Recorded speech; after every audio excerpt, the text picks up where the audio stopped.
and welcome back to Rumor Has It Official. Let's get straight into talking all about 90 Day Fiance, Happily Ever After. This is season 6, episode 10, and the title of this episode is Shadows of Doubt. In this video, we're going to be talking all about Tiffany and Ronald, but before we get started, my besties, I need a huge favor from you by giving this video a big thumbs up, share, subscribe, plus hit that bell so you will be notified on future uploads coming out this week.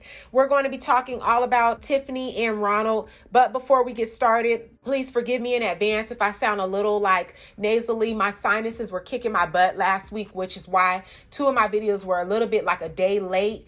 And I just want to apologize, but also tell you thank you so much for your continuous support. I do have my handy dandy phone here where I'm going to read from my notes so that I can stay on topic and discuss everything I want to discuss in regards to these 2 in this episode. They did leave out Kalani and Asuelu, and they swapped them for the little fill-ins, which are Jovi and Yara and Julia and Brandon. They swapped Kalani and Asuelu for those 2 to kind of fill them in.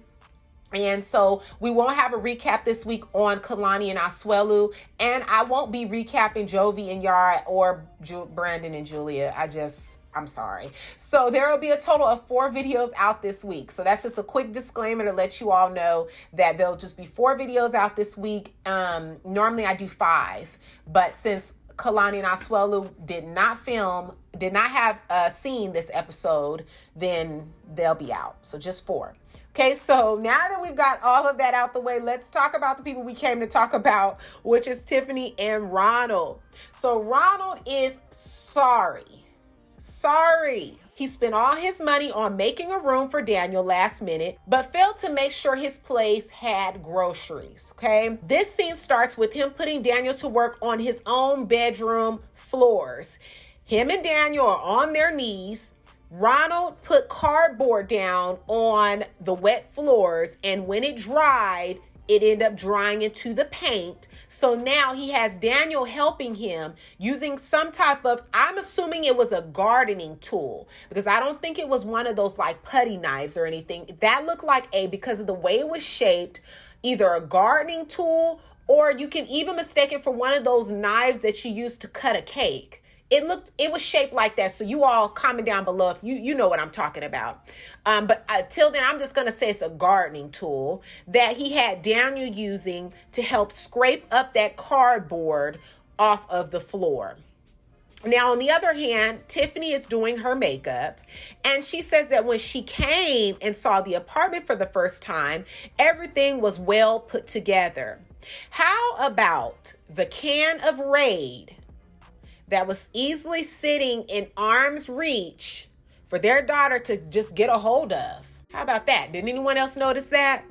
Now, Ronald has no food in the fridge, only 3 eggs, a beer, and hot sauce. This is what Tiffany says when she went in the fridge to try to see what they could eat for breakfast for that morning. Ronald only wants his family so that he can be taken care of and continue to be a bum because he has had ample enough time to have the apartment together and at least food in the fridge. Why would you invite your family to come and you know you cannot provide them with proper hospitality? I'm not going to invite anybody over my house if I don't have no food in my fridge. And before they come, I'm going to make sure that I prepare for my guests. Ronald says that he didn't get groceries because he has so much on his plate and so much to do, adding that it's not a big deal that they will just go to the grocery store together.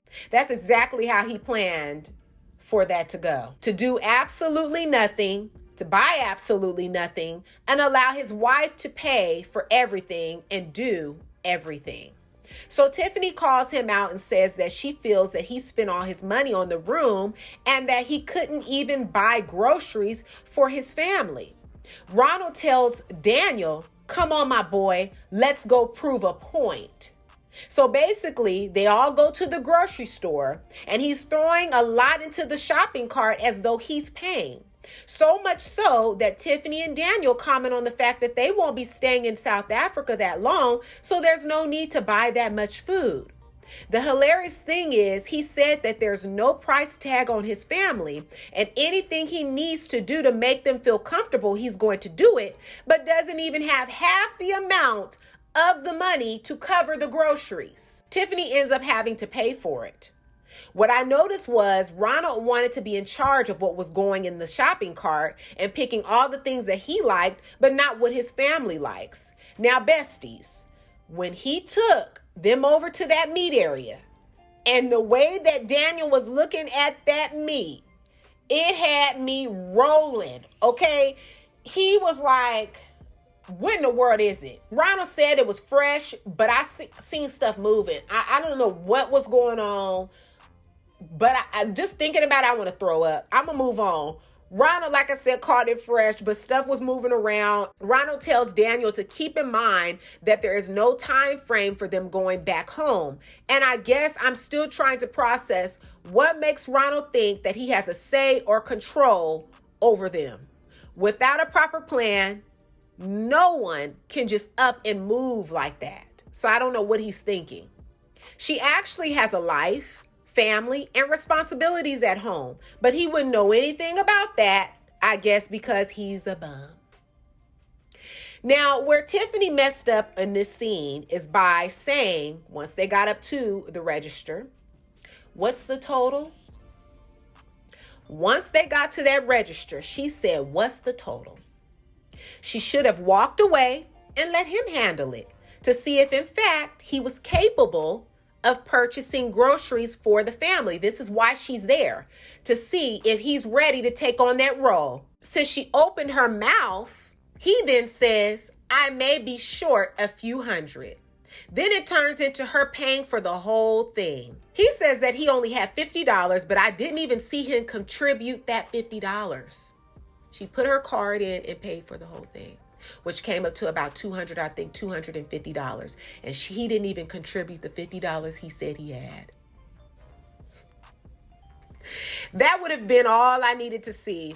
And I would have packed my bags. Me and my kids would have been on the next available flight, going back to the U.S., spending the holidays with my family in the comfort of my home that I work hard to pay for and put bills and food and take care and hold everything down. I'm not going down there to spend no holidays with you to be stressed.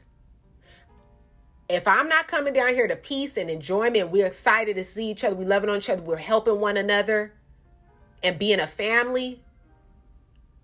If that's not what's going to happen, I'm going back home. So Ronald thinks that we actually believe that he forgot his credit card because that's the excuse that he gave during their confessional. He never planned on paying. He's a con, okay? I laughed when Ronald said his floor wasn't dirty as he was wiping it. Clearly, there were some pieces of I don't know what. I'm just going to call them particles, okay? Tiffany wanted him to help her, but now this is once they get home and they're unloading the groceries, okay? He was so excited to get those groceries in that fridge. I don't think that fridge has had that amount of food in it since he's been living there. Tiffany says that she's only been in South Africa for a few days and is already disappointed at how little Ronald has been helping her. Now, in one of these scenes here, she wants him to change their daughter's poopy diapers, to which Ronald says he won't be doing that. That's what he has a wife for. In this scene, he is enjoying all the food in the fridge with his feet kicked up, eating a sandwich. Ronald tells Tiffany it's her job to clean their daughter's diapers, and feels as though he's being supportive because he has a place for them to come to. Now, the funny thing was, as I was watching this episode, I was watching it with my family. And the first thing out of my father's mouth was, I did everything for you girls. I changed diapers. I took your baths. I did your hair. That's a father. It cracks me up when it's like, I don't know where some of these men get this mentality where it's just a woman's job to take care of the kids. Maybe that's like some back in the day type stuff. But around here in this day and age, we need helpmates around here. We need everybody putting their hands in and helping. one another. There's no way that you should be in a partnership, in a marriage with somebody and be stressed to flip out because you're the only person running around doing every single thing. You should be wanting to take the stress off of one another. That's what doing life with somebody is, to make things easier, I would think. Comment down below your thoughts, besties. This dude really, he doesn't surprise me by his crap, but I don't think I could sit up there and put up with that. It's too much. And as you can see, I'm really trying to calm down now because this dude really pisses me off. You know, like I said, he's a con artist. And he already knew from jump what his plan is. And he could also be trying to get her to run up all her money so she can't just easily pack up and leave. Trying to put her in a compromising situation. You know, I feel like, you know, he set it up so that it works for him. So he can use her and suck her dry, okay? All the way dry. Because we already know what his intentions is. It's for their visa to expire and for them to be stuck there with him. If the visa, for him to go over there gets approved, great, he'll go. But if not, they have to stay with him. That's his mindset. That's where he's at. All of this is his mindset, but this is not something he's communicated with his wife because he already knows how she feels about it and he already knows how Daniel feels. They don't want to live in South Africa. So he's now trying to force them, in his words, I'll force them to. The mindset of this dude is not right. She better be realizing what's going on and get her tail out of there and go back home. Because in the next episode, he get pissed off at her talking about you telling my mama all our business and stuff. Telling my mom about me and I don't appreciate that and getting all mad. Like that temper, that controlling, that's something you don't want to deal with and you don't want to play with. He playing nice right now because them cameras on. But when them cameras is off, how he rolling? What he doing? So she need to get her tail back home and cut this as a loss because she should have never married Ronald in the very first place. And had no baby with him. Come on. Like, that doesn't make any sense to me. But I'm very curious to know what you think, besties. Comment down below in that comment section what you thought all about Tiffany and Ronald. Give this video a big thumbs up, share, subscribe, plus hit that bell. We talked all about 90 Day Fiance Happily Ever After, Season 6, Episode 10. Again, the title of this episode was Shadows of Doubt. Whew. I tell you, I hope that you all have a wonderful week, and I always look forward to seeing you in the next video. Peace.